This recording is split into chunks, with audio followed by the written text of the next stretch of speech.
Hello guys, welcome to my style channel. இன்றைக்கி French fry எப்படி செய்யுதுன்னு பார்க்கலாம். 2 உருளைக்கிழங்கு எடுத்துக்கோங்க. இதை நீளமாக கட் பண்ணி எடுத்துக்கோங்க. பெரிய உருளைக்கிழங்கா இன்னும் பெரிய உருளைக்கிழங்கா இருந்தாலும் எடுத்துக்கோங்க. என்கிட்ட இந்த சைஸ் தான் இருந்தது. நீளமாக கட் பண்ணி எடுக்கும்போது நல்லா நீள பிரெஞ்சு ஃப்ரைவாக உங்களுக்கு கிடைக்கும்.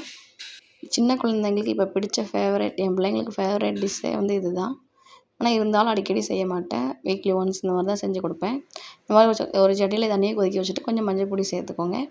மஞ்சள் பொடி சேர்த்தா கொஞ்சம் கலராக இருக்கும். அப்புறம் ஒரு 10 நிமிஷம் கூட வேணாம், ஒரு 2 நிமிஷம் லேசாக அது அரை பாயில்டு ஆகணும். அரை பாயில்டு ஆனதும் ஒரு கொதிக்கும். அப்போ உப்பு லேசாக உப்பு போட்டுக்கோங்க.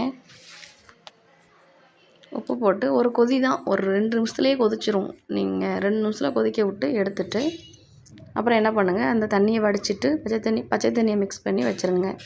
அப்புறம் கொஞ்சம் கடலை மாவு, ஒரு 2 ஸ்பூன் கடலை மாவு, அரை ஸ்பூன், 1 ஸ்பூன் பச்சரிசி மாவு, மிளகாய் பொடி, உப்பு, இஞ்சி பூண்டு பேஸ்ட்டு எல்லாத்தையும் சேர்த்து நல்லா என்ன பண்ணுங்கள், கிண்டி நல்லா தண்ணி கொஞ்சம் கலக்கிட்டு நீங்கள் அந்த வேக வச்சு எடுத்ததை அப்படியும் ஃப்ரை பண்ணி கொடுக்கலாம்.